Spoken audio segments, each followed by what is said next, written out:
Humans. Without a doubt, the smartest animal on Earth.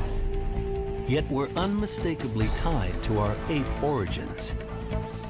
Millions of years ago, we were apes living ape lives in Africa.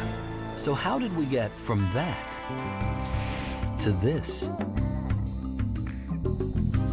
What happened? What set us on the path to humanity? The questions are huge, but now there are answers. At the threshold of humanity, one ancestor contains tantalizing secrets. It is known as Homo erectus. Homo erectus had a slightly smaller brain, slightly bigger jaw, but it's basically us. Basically us, almost 2 million years ago. New finds are revealing the truth about the ancestors at the heart of our evolution. Here were the trailblazers who first left Africa, the first fire makers, the first hunters. These creatures were capable of analyzing possible uses of tools and coming up with a technological solution to the problem of how do you kill a big dangerous animal without getting killed yourself. Homo erectus pioneered what it means to be human, colonizing whole continents and creating the first human societies. Our ancestors began to care about what others thought and care about what that individual thought about them. Now, new discoveries are bringing them alive as never before. At last, we come face to face with the ancestors at the birth of humanity, right now on NOVA.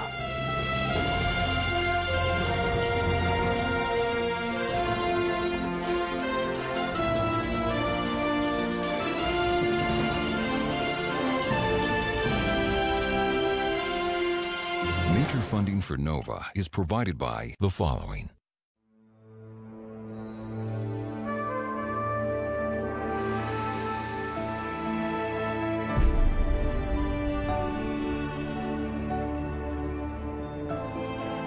The Great Rift Valley of East Africa. 2 million years ago, these spectacular plains and canyons witnessed a mysterious event. The birth of the first ancestor we can really call human. New discoveries are revealing a creature surprisingly like us. A world traveler, a toolmaker, a hunter, tamer of fire, creator of the first human societies. Amazingly, the qualities that make us human began not with our own species, Homo sapiens. The true birth of humanity began much further back in time, millions of years ago. Imagine the entire span of recorded human history, about 5,000 years, taking us back to the Egyptian pyramids. Double it, 10,000 years, to the time when plants are domesticated and agriculture begins. Double it again, 20,000 years.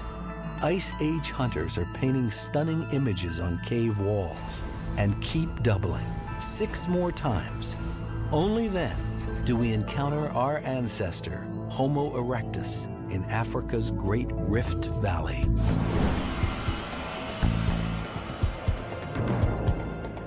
For millions of years, this massive geological fault line running the length of East Africa was a stage on which our human evolution was played out. It all started with the first apes to walk upright on 2 legs, about 6 million years ago. There were many different types, all variations on the same theme. Ape-like creatures with small brains. The fossil known as Lucy is the most famous example. Here she is, just 3 foot 8 inches tall, with a brain the size of a chimp's. For millions of years, creatures like her roamed the forests and grasslands of Africa. But then, something changed. About 2 million years ago, new creatures appeared with abilities never seen before in the animal kingdom. Meet Homo Erectus, a toolmaker and hunter. One of the first members of our genus, the genus Homo, humans. The transition to Homo was probably one of the most important transformations that occurred in human evolution. Arms got thinner, legs got longer, brains got bigger. It was a huge evolutionary step from ape bodies to bodies like ours. But what about the things that make us distinctly human? Creativity, intelligence, caring for each other. How can we know when these got started? With only skulls and bone fragments to go on, how could we ever know what those first humans were really like? It would take a momentous find to shed light on their lives. Lake Turkana, northern Kenya. Surrounded by volcanoes and vast expanses of baking desert. In 1984, famed anthropologists Richard and Miv Leakey were working at this remote inland sea. I was actually on the east side of the lake, and then Richard flew over and said, "You've got to come, there's something really exciting." As the first family of paleoanthropology, the Leakeys were used to fossil finds. But this was very special. One of Leakey's team had found a skull fragment of one of those early humans. He could tell from its size and shape it was Homo erectus. And there was more than just a fragment. So we started looking at this site on a more extensive basis, and of course, once we did, we found the rest of the skull. A complete skull was rare enough, but it was just the beginning. Soon, parts of the Homo erectus skeleton, which had never been found before, started to emerge. We couldn't believe it, but we started getting pieces of ribs. These were parts of Homo erectus that nobody actually knew about, nobody had ever seen before. So every bone that came out of the ground was something brand new to science, and we were looking at these things, and it was really amazing. And here they are, the actual bones of a human ancestor who lived over 1.5 million years ago. It's the earliest human skeleton ever discovered. The Leakeys called him Turkana Boy. His bones have revolutionized our understanding of the transition from ape to human. The really important thing about Turkana Boy is how complete he is. We've got arms and legs and bits of his spine and his ribs. And usually when we find these things, we get very excited about one little bit of bone. But that little bit can't tell us very much about an individual. So having a nearly complete skeleton, we can start to ask big questions. The first big question was, what did he look like? His skeleton tells us he was 5 feet 3 inches tall, with a build closer to a man's than an ape's. But how close? Paleo artist Victor Dieck specializes in painting and sculpting our human ancestors with precise anatomical accuracy.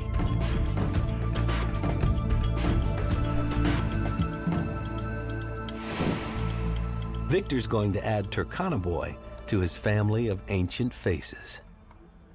At this stage of the game, I know that Turkana Boy is not an ape. He is a very early true human. And so here we have a modern human skull. The faces are very similar to one another, but Turkana Boy's skull is a bit more primitive and has a lower forehead and a much smaller brain capacity. Victor will build Turkana Boy's face muscle by muscle, based on his studies of cadavers and modern anatomy.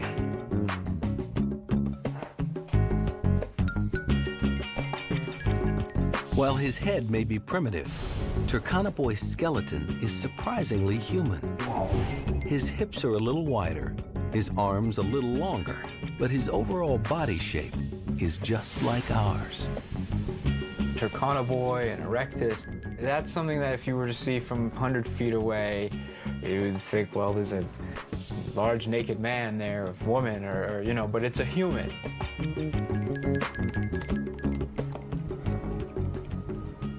It will take Victor a week to flesh out Turkana Boy's face. Meanwhile, a team of animators is at work creating scenes that will bring Turkana Boy and his people to life. To make sure they do it accurately, they have enlisted the help of Harvard anthropologist Dan Lieberman. They had a more forward position of the palms when they ran. Just slightly. There you go.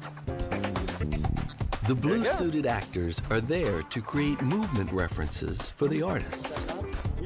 In the final animations, they will be replaced by Homo erectus bodies. And action! Their heads and faces based closely on Victor's model.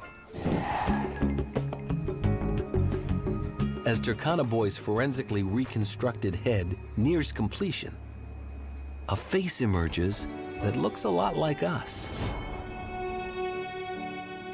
Now, for the first time in 1.5 million years, here he is, our ancestor, the Homo erectus, called Turkana Boy. But what he looked like is only the beginning of his story. To reconstruct his life, we need to find out how old he was. And if we look at his skeleton, we can see that the growth plates on his limbs that would fuse when he's fully adult are all unfused. So even though he's very tall, we know that he's still growing. The fact that Turkana Boy was not fully grown has turned out to be a boon to researchers. You can answer questions like, did the boy grow up like a modern human? Or did he grow up more like an ape? Turkana Boy was already 5 feet 3 inches tall. When scientists compared his bones and teeth to ours, he seemed to be about 14 years old. But when dental specialist Chris Dean began to study his teeth, he was in for a shock. It turns out that all teeth, fossil or not, preserve a remarkably precise record of childhood. This is a fossil tooth, and we can see the enamel cap, which covers the core of the tooth, which is made of dentine. Dentine is just another word for ivory. And within the enamel, you can see the rods, which are running from the enamel-dentine junction here out to the surface of the tooth. Enamel has a regular growth pattern like the rings of a tree. Under an electron microscope, it looks like rods made of tiny beads. Each of the little beads along these prisms represent 1 day's growth, because the cells which produce enamel are actually under the influence of a circadian or daily clock. And those secretions during the day speed up and then slow down, and there's a permanent record of that in every tooth. So you can see rods running all the way through this tissue, and every day along the rod there is a wobble where the tissue slows down and then speeds up. So if you count the beads in these strings, you can figure out exactly how many days that tooth has been growing. When Chris looked at the fossilized teeth of Turkana Boy, he got a huge surprise. Turkana Boy wasn't 14 years old, he was 8. What that implies is that the growth of the Turkana Boy resembled more closely that of chimpanzees today. To be 5'3" at age 8, Turkana Boy must have grown up very fast, at a rate closer to chimps than us. A chimpanzee's childhood is short. It is sexually mature at about 7. Human childhood is longer. We reach puberty at about 12. So as humans evolved from apes, childhood was extended. But what advantage could be gained by having helpless children around to feed and care for who take so long to grow up? The mystery of prolonged childhood is at the heart of human evolution. It may be related to brain size. We humans have the biggest brains in the animal kingdom in relation to our body size. They're so big that most of our brain growth has to happen outside the womb, or our heads would never get through the birth canal. A long, slow childhood gives our brains time to grow after birth, and time to learn everything we need to function in our complex human societies. That's the advantage of prolonged childhood, for us at least. But what about Turkana Boy? His brain was 900 cubic centimeters, smaller than ours, but more than twice as large as a chimp's. So was he on the way to thinking and talking like us? Ralph Holloway believes he was. He's been collecting the brain endocasts of human ancestors for over 30 years. An endocast is a mold taken from the inside of the skull, which reveals the shape of the brain. Ralph is particularly interested in something called the Broca's area. Broca's area is involved with memory functions, executive functions, but it does have a very important role to play in the motor aspects of speech. In the brain of Turkana Boy, Ralph believes he sees evidence for something remarkable. A change in the Broca's area tied to communication. Broca's caps regions on the Turkana Boy are fully modern in terms of their appearance. It is good, solid evidence for having the ability of symbolic communication. In other words, language. It's a controversial idea, and we'll never know for sure if Turkana Boy could speak. But there are other clues to his intelligence. The stone tools he left behind. Homo erectus made tools like this hand axe here. It's been chipped extensively on both sides. The point enables one to do piercing tasks. The heavy bit here can be used for cracking bone or chopping wood. It's a very, very versatile tool and a sharp one.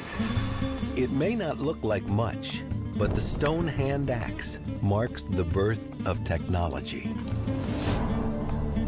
Homo erectus has left us many signs of his inventiveness. Here in central Kenya, Rick Potts has been studying a treasure trove of Homo erectus stone tools. Stone tools represented a momentous change because once you had tools in your hands, all the foods in the world could open up to you. That represented a tremendous survival advantage. Here is a cache of over 500 stone hand axes made by Homo erectus.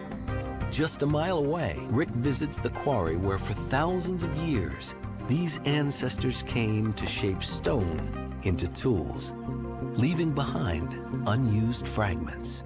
In the crevices at my feet, there were thousands of fragments of stone from tool making. And there were several scars where Homo erectus struck huge flakes. We also see evidence that they could recognize flaws. They could see which ones would break if they took them away. So they simply discarded them here. What's amazing about that is you could imagine an early Homo erectus sitting right here making decisions. The kind of decision-making it takes to create a stone tool has been researched extensively by John Shea. I'm just going to tap it a little bit. I'm just checking it out to see if there's any internal flaws before I do it. There may be one in here. It feels like there might be something in there, but I like a challenge, so I'll map it anyway. Even for an expert, making a hand axe is not easy. Yeah, there's a flaw, but we got around it. A good toolmaker has to understand the properties of stone. To make this thing nice and thin, easier to carry, easier to transport, and more to the sharp cutting edge, I'm going to do something kind of counterintuitive. I'm going to dull the edge so that the next time I strike it, it won't fail until I have a lot of pressure on it, until I've hit it really hard. The fracture will go much further than it otherwise would. So that Homo erectus did this tells us they were capable of thinking ahead, of planning the consequences of their actions. So let's have a look here. What'll happen here? Many of these stones have hidden defects. Okay. Failing to spot them could spell disaster. There's still a flaw in there. I can hear it. I can tell, yeah, see this? It's right there. Now, I've worked around it, but if I were an early human and spotted this, I would stop making the hand axe right now. If I'm out running around the savannas chasing a rhinoceros and I'm butchering a rhinoceros as the lions are circling and my hand axe breaks, I'm in trouble. So, you know, I go home tonight, I'm still going to get fed even though I didn't make a perfect hand axe. As Homo erectus, I might end up being the meal instead, you know. A skilled craftsman, Homo erectus had evolved a new type of intelligence. But his bigger brain came with hidden costs. Modern brains consume 25% of our body's energy. Our brain happens to be the hungriest organ in the body. And in order to support a brain our size, we need lots of calories. With his big brain and body, a Homo erectus like Turkana boy needed more nutrition from his savanna environment. Turkana boy, had he grown to adulthood, would probably stood around 6 feet tall. This is a big, strong creature that would have had a huge energy budget. One can satisfy an energy budget like that by eating plants, but you have to eat a lot of plants. But there's one food that can supply the nutrients a growing brain and body need. And Africa was filled with it. The one high-quality resource that's probably most important for the evolution of the genus Homo is meat, and meat byproducts such as brain and marrow and fat. They're high in protein, they're high in calories, and they're easy to digest. But the one problem with getting meat is that it's hard to get. Most predators rely on strength or speed to kill their prey. Our ancestors had neither. Today, we are on top of the food chain, so it's hard to imagine the predicament of those early humans. Here was a slow-moving creature with no claws or fangs, easy prey for the hungry predators around him. This is a fossil forehead and brow ridge of a Homo erectus. And on the brow ridge, you can see the bite mark of a carnivore. Well, this reminds us that these Homo erectus individuals weren't at the top of the food chain. So how did Turkana boy, a weakling with a big brain which needed calories, get his meat? Homo erectus faced a problem. How do you kill a big, dangerous animal that has lots of meat and fat in it without that animal also killing you? I think the answer to that was a very clever set of innovations, and that is endurance running and high activity in the middle of the day. The ancestors of Homo erectus, small, hairy apes like Lucy, were bipedal, but probably didn't do much running. But Turkana boy's kind were built to run, like us. This is an accelerometer. It weighs Dan Lieberman believes they could run long distances because, like us, they had lost their thick coat of body hair and could keep cool by sweating. This was the key to their success. But how do we know if these crucial changes go back all the way to Turkana boy's time, over 1 million years ago? Skin and hair are rarely preserved in the fossil record. So to find out, we have to look to a creature that's been intimately connected with hair for a long time, the louse. All animals seem to have some type of lice that parasitize them. Mammals have them, birds have them, even fish have types of lice. But most other creatures have only one type of lice that parasitize them. Humans have one kind of louse on their heads and another in the pubic area. Geneticist Mark Stoneking asked himself why. The answer that seems obvious is that when we had body hair all over our bodies, we had one type of lice, but then we became hairless until we only had hair on our heads and in our pubic region. And so therefore you would have this hairless geographic barrier to contact between the two. Mark was surprised to find out that the human pubic louse is very different from the human head louse. Somehow, in the past, it seems to have come from gorillas. Because the pubic lice is actually more closely related to gorilla lice. Now, how it is our ancestors got pubic lice from gorillas, I wouldn't care to speculate. But nonetheless, one needs gorilla lice in order to really work this whole thing out. The most likely scenario is that when we lost our body hair, the original human louse migrated to our heads, leaving the pubic area temporarily unpopulated by lice. When our ancestors had contact with gorillas, perhaps sleeping in their nests or scavenging their bodies for meat, the gorilla louse colonized their pubic region. Eventually, it turned into the human pubic louse of today. So if we could find out when the human pubic louse and the gorilla louse diverged, we would have a rough idea of when we lost our body hair. Fortunately, there's a way to figure that out. The genetic dating technique known as the molecular clock.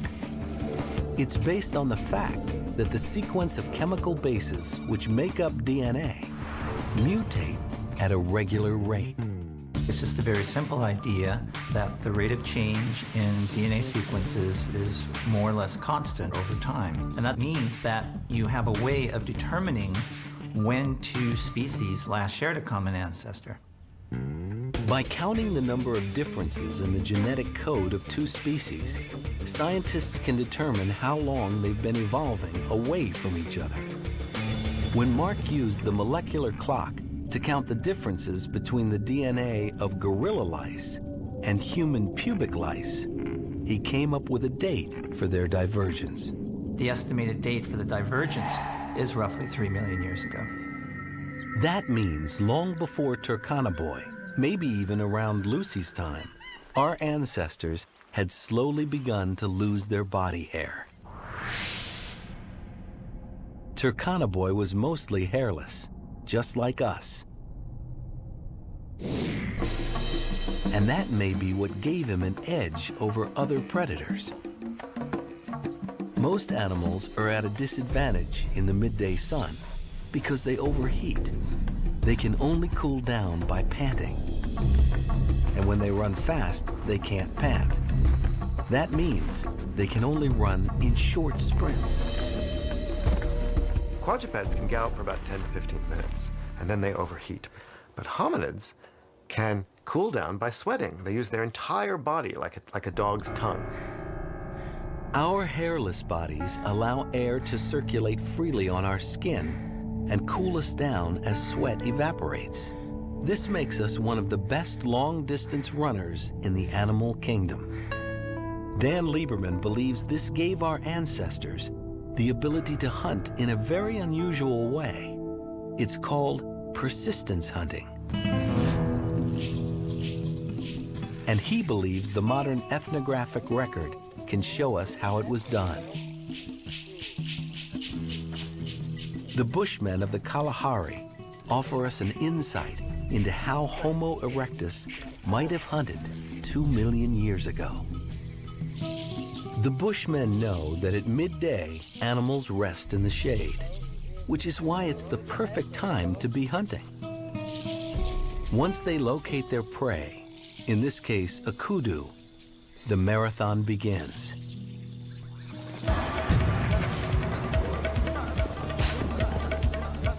Their strategy is simple: run it to exhaustion.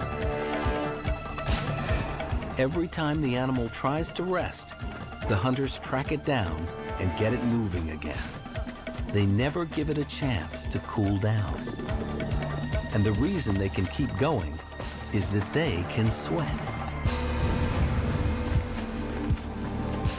So if the theory is right, the Bushman hunt may help explain how Turkana-Boy got his meat. Homo erectus had come up with an innovative way of feeding his hungry brain.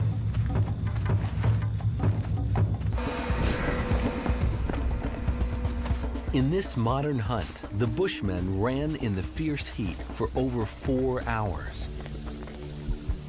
The kudu was finally immobilized by heat stroke. Turkana-Boy wouldn't have had steel-tipped spears like the Bushmen, but he wouldn't have needed them. Homo erectus probably hunted with close-quarters weapons, with spears that were thrown at animals from a short distance, clubs, thrown rocks, weapons like that. They weren't using long-distance projectile weapons that we know of. The Homo erectus hunt was simple but effective. It fed not just their larger brains, but the growing complexity of that early human society. There are other social animals, but none quite like us. Society is in every corner of our lives. Our relationships, communication, rules, symbolism, all the things that bind us together. What's behind it? Why do we become so social? Could it have something to do with another innovation? Something unprecedented in our evolution. Building fires and cooking. Here we've got Erectus, the first species that looks like us. And I think only cooking can explain the magnitude of this change. The earliest evidence that our ancestors deliberately used fire for cooking dates to long after Turkana-Boy's time. But Richard Wrangham is sure Homo erectus was building fires much earlier. Now, for the first time, we had a species that was committed to living on the ground because they lose their climbing adaptations. Well, how were they sleeping? They had to be able to protect themselves from wild animals. On the African savanna, full of predators who hunt by night, Richard believes Turkana-Boy and his people couldn't have survived without fire. And he thinks only cooking, which makes food more soft and digestible, can explain why Homo erectus evolved smaller teeth and a much smaller gut. These things are compatible with the reduced cost of digestion produced by cooking food. Nothing else is. As our ancestors reaped the benefits of cooking, something else happened too, at least according to Wrangham. We became more social. Humans have this wonderfully calm temperament compared to chimpanzees, say. Where did it come from? We were drawn to a common place, the fireplace. Wrangham believes we learn to share and communicate, sitting around fires, waiting for food to cook. It's speculative, but one thing is for sure. In the Homo erectus world, new social relationships had to be evolving. The bonds between mothers and children must have been very different from the apes. For example, a mother orangutan will not allow any other individual to take her infant, will be in constant skin-to-skin contact with that baby for at least the first 6 months of life, not a moment out of contact. Secure in this unbreakable mother-infant bond, ape babies need less capacity to read the intentions of others than human babies, whose bond with their mothers is surprisingly less secure. The shocking fact is that human mothers abandon their infants much more often than ape mothers. Infanticide by a mother is more common among humans than any other higher ape. Maternal commitment is a lot more contingent in humans than it seems to be in other apes. Unlike most primates, human mothers share parenting with others. A child's survival can depend on making itself appealing to a number of caregivers. Perhaps that's why human infants have evolved a uniquely acute sensitivity. Human infants are born connoisseurs of mothers, reading her facial expression, looking for signs of commitment. We are born hardwired with an awareness of the intentions and emotions of others, which is unique in the animal world. When did humans develop this gift for attributing mental states and feelings to others and for caring about what others thought about them? Could these social instincts have developed with Homo erectus? Along with cooperative hunting, bigger brains, longer childhoods, and the use of fire. Perhaps Turkana-Boy and his people already had social skills that would be familiar to us. Here were intelligent social beings with an increasing capacity for cooperation. It may be this that made possible another great achievement, the exodus from Africa. For millions of years, our earliest ancestors stayed on the African savannas. But at some point, they started to leave. Ancient fossil skulls and tools have been found as far away as China and Indonesia. The question is, when did they leave Africa and why? When Turkana Boy was found, scientists thought they had the answer. Here was a strong, large-brained ancestor capable of an arduous migration. He had the look of a world conqueror. In the mid-1980s, we were thinking that a hominid like this one had left Africa, but had done it maybe about 1 million years ago. For decades, scientists believed big strapping humans like Turkana Boy left Africa 1 million years ago. But new discoveries are showing the migration may have started a lot earlier than that. Dmanisi, Georgia. The mountains and plains of the Caucasus, thousands of miles from the Great Rift Valley, had never produced any fossils of early human ancestors. But then, an astonishing discovery was made.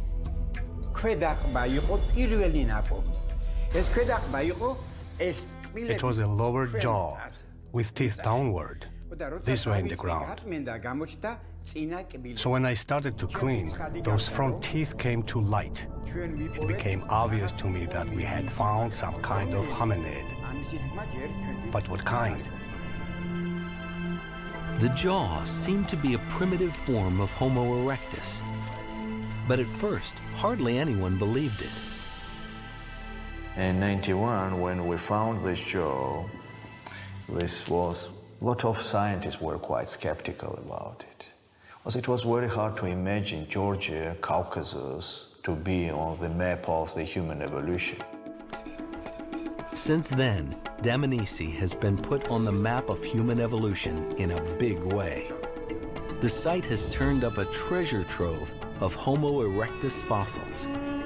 They've transformed our understanding of who left Africa and when. They showed that the first humans to leave Africa were much more primitive than Turkana Boy.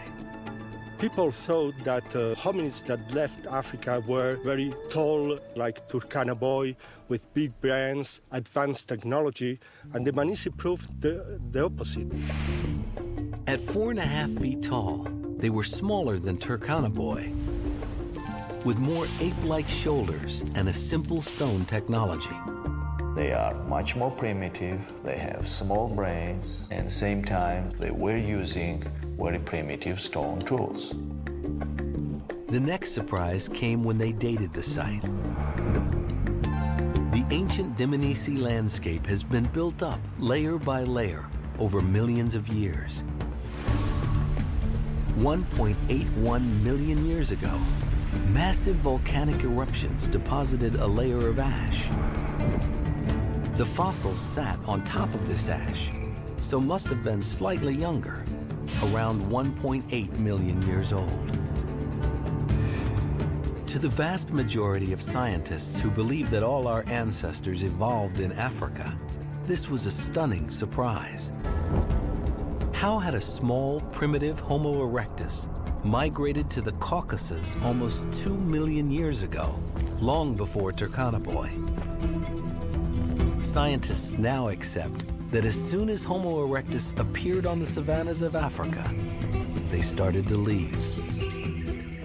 Suddenly, with the origin of Homo erectus, we get this shift in body shape, and then boom, they're out of Africa right away. The Georgia fossils proved that Homo erectus left Africa much earlier than previously thought. An even more provocative find shows the migration may have started even earlier. 5,000 miles from Africa, the island of Flores, Indonesia. In 2003, researchers made a discovery so strange, nobody knew what to make of it. They found the bones of a tiny human ancestor, just over 3 feet tall, even smaller than the Dmanisi fossils. They called this baffling new ancestor Homo floresiensis, and because of its tiny size, nicknamed it the Hobbit. This has created a tremendous amount of grief because we're not really sure of what we're seeing here. The size of the Hobbit brain endocast is roughly 400 cc's. That's barely bigger than the brain of Lucy, the famous bipedal ape from 3 million years ago. It's not just a small brain and a primitive-looking face, but the foot is primitive, the hand's primitive, the leg is primitive. The lower limb is very much like the Lucy skeleton. That was a big surprise. And in the cave where this primitive creature was found, they also uncovered stone tools, something Lucy never had. People have for a long time said, well, you need a big brain to make stone tools. Well, okay, if Homo floresiensis is making stone tools, this creature has the brain the size of an orange. Clearly that equation's gone. Everything about these creatures is an enigma. Where did they come from, and what were they? Some researchers have argued that floresiensis is just a dwarfed population of modern people that suffered some kind of disease that caused them to both dwarf and have relatively small brains. But when scientists took a closer look, most saw no evidence of disease. The stone tools and the shape of the face moved the focus to our old friend, Homo erectus. Some researchers think that Homo floresiensis evolved from Homo erectus. But how did they get so small? Something called island dwarfism may be the answer. Isolated on islands with limited food, large mammals sometimes shrink over time. On Flores, there were once pygmy elephants the size of cows. Could the same evolutionary pressure have acted on Homo erectus to produce the Hobbit? Or was this mysterious creature descended from an even more primitive ancestor? So perhaps we're sampling a period which is at the very beginning of the Homo lineage. So whatever the Hobbit was, perhaps its ancestors were the very first wave of migration out of Africa. Some unknown creature, part bipedal ape like Lucy, and part Homo erectus.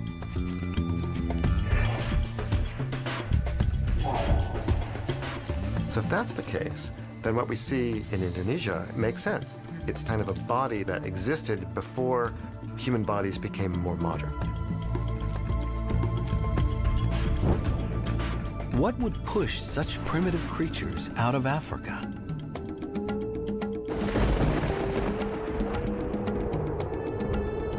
A key driving force behind the migration was probably a climate shift, which spread grasslands from Africa into Asia. And with the grasses went the game animals. Animals are going to be moving out of Africa, and the hominids will just be keeping pace with those animals. After all, that's their livelihood. Of course, our ancestors didn't know they were leaving Africa. They just followed the animals they depended on, through the Sinai up into the Middle East and beyond.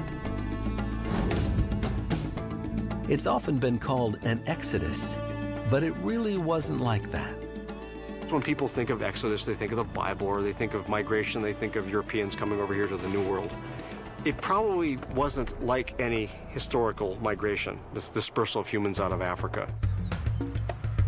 The process was probably very, very slow, much like the spread of any other animal species into new territories. You could imagine a group of Homo erectus moving their range 1 kilometer a year in one direction, and doing that continually over a long enough period of time, you can get the distance from Africa to Indonesia covered in, say, 15,000 years.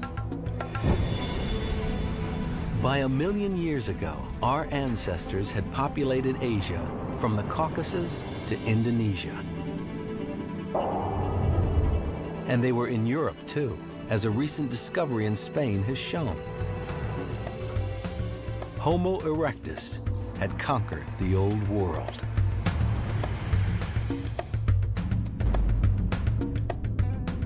The fact that they made it so far with limited technology and relatively small brains makes them seem even more remarkable. And their longevity was astonishing. A few pockets of Homo erectus may have been still clinging on in Asia just 50,000 years ago.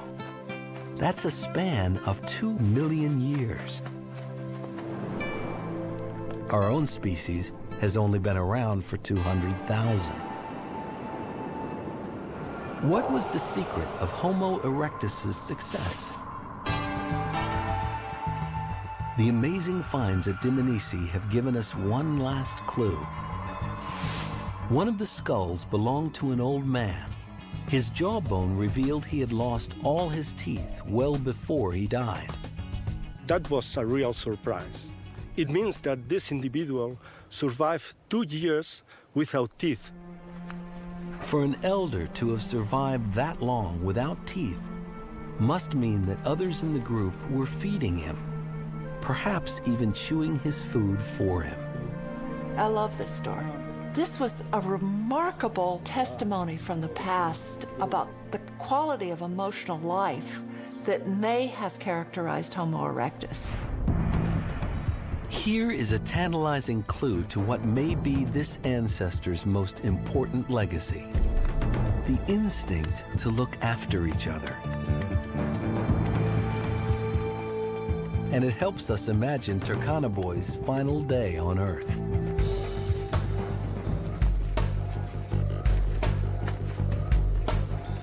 In the animator's scenario, he starts the day out on a hunt.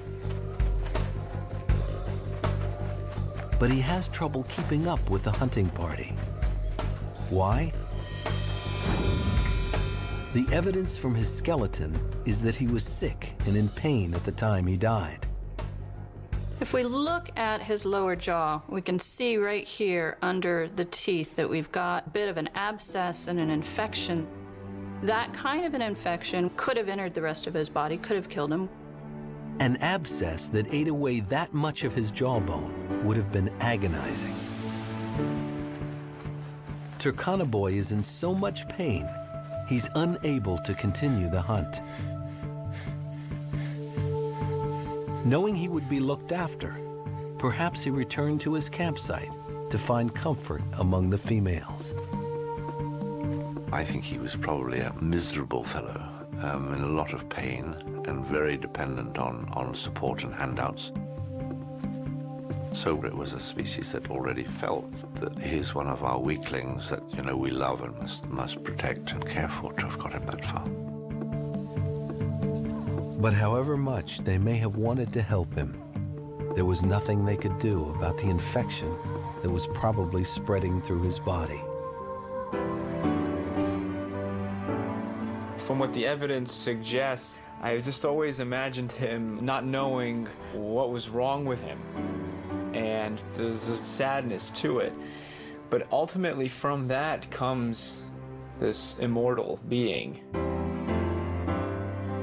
His skeleton was so complete, it is likely he died in water, which would have protected him.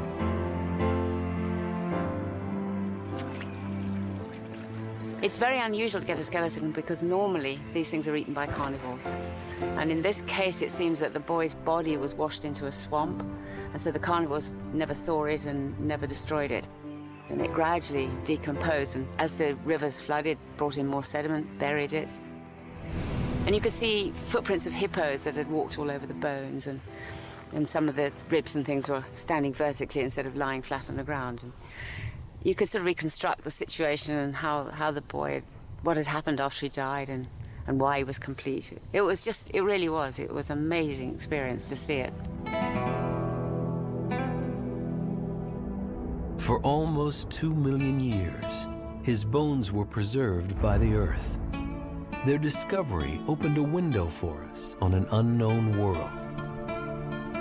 The world of the most successful human ancestor of all time, Homo Erectus. They've revealed to us that mysterious moment when almost everything human was born. Our bodies, our minds, our emotions. Think of all we've become.